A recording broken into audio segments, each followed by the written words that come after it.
here are my takeaways from the kickoff. I've got 3 of them for the Kansas City Chiefs. 1, we'll start from the very tippy top. This team absolutely can three-peat. 100% this team can three-peat. Their defense was buzzing. I understand Lamar had 395 total yards, 122 on the ground. They really couldn't get much going down the field. They simply could not. There was a big play by Bateman on the final drive that was pretty huge. Zay Flowers was trying to get open down the field. There was a pass interference early on in the game that did lead to Derrick Henry scoring. Lamar's rushing yards, those were scrambles. Those were busted plays. Those weren't designed runs. Exactly. I believe this is something the Chiefs felt they could survive.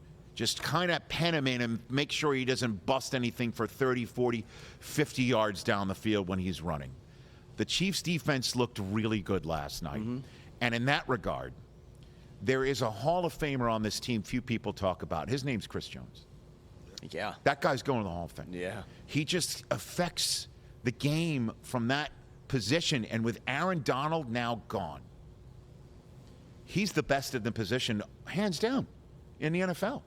Interior lineman, hands down. There's nobody hands like down. 95 on the Chiefs. Hands down. He is a pro. He's a first ballot pro football. You saw it on the Hall sack of Famer. fumble. He got in there right away and wrecked that whole play and caused Lamar to lose the ball. He is a top-notch game wrecker and one of the funniest pieces of video that I think everyone should seek out. For some reason, on the final 2 plays of the game, Justice Hill, the small running back, was trying to block him. He was chipping him, and he actually did a pretty credible job. It was kind of decent, actually. You know, not really the way you draw it up. Like, hey, let's neutralize 95 with one of our smaller running backs. Yeah.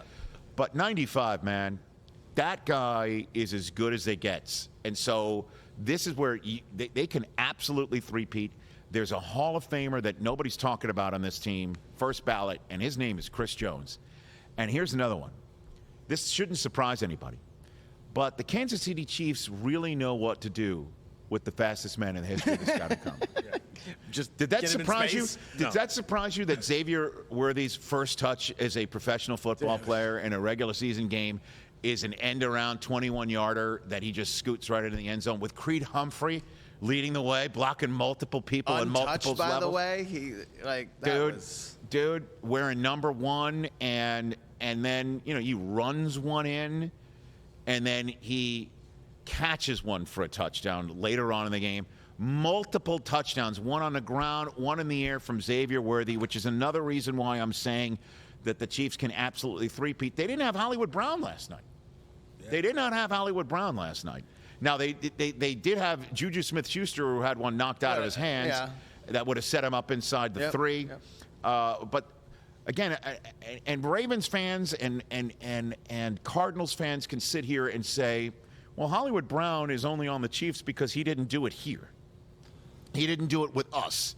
Hollywood Brown's playmaking ability in this offense, I think, can be much more of a difference maker for him professionally. This just in. That's Mahomes. That's Kelsey. That's Reed dialing it up. That's Xavier Worthy. That's Isaiah Pacheco, who looked like a bona fide stud #1 running back in this league, catching it out of the backfield, although he did have a drop ball early on in the game that really did hurt them in that drive. But running one in, he just has an ability to also energize his team. Last night, Kelsey didn't do very much, and they still won. And Xavier Worthy had this to say after the game about his first career touchdown. It was crazy. We ran that in the preseason. I fumbled, so I mean, it was kind of bad. But just being able for them to have that trust in me, and I told Coach Nagy, I think this player is going to score, and it happened. So it was just an amazing moment, just my first touch being a touchdown in the field. When did you tell him that? We talked about, we had a walkthrough this morning. I told him this morning in the walkthrough. Oh, so he can call a shot too. How's that for a hit rate? 3 touches, 2 touchdowns. Is that good? That's all he does is score touchdowns, Xavier Worthy. He goes right in practice. I fumbled. And again, I know this is just one game. I don't think this is an overreaction. I'm not saying they're going to three-peat, even though I did predict it. And I'm not saying what I'm saying because I did predict they were going to three-peat. But you can't come out of the game last night and say, this team, you can get them here, you can get them there, that they're vulnerable here, and that they're not going to three-peat. That there are certain, like there's an eye test that you can tell whether a team has defrayed from from the previous Super Bowl season to the next. As a matter of fact, they look stronger. Dude, their first drive, I thought, just was the difference in the two teams. The Ravens took 7-8 minutes to score on their drive. The Chiefs answered in 2.5 minutes.